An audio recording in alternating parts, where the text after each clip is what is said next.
துளியாய் பேசிடும் வார்த்தைகள் யாவும் துளியாய் துளியாய் குறையும். மௌனம் பேசிடும் பாஷைகள் மட்டும் புரிந்திடுமே. தானாய் எந்தன் கால்கள் இரண்டும் முந்தன் திசையில் நடக்கும்.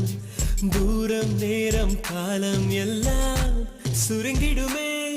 இந்த காதல் வந்து விட்டால் நம் தேகம் மிதந்திடுமே. விண்ணோடும் முகிலோடும் விளையாடி திரிந்திடுமே. விழி மூடி யோசித்தால் அங்கேயும் வந்தாய் முன்னே முன்னே. தனியாக பேசிடும் சந்தோஷம் தந்தாய் பெண்ணே பெண்ணே. அடியது போல் மழைக்கால்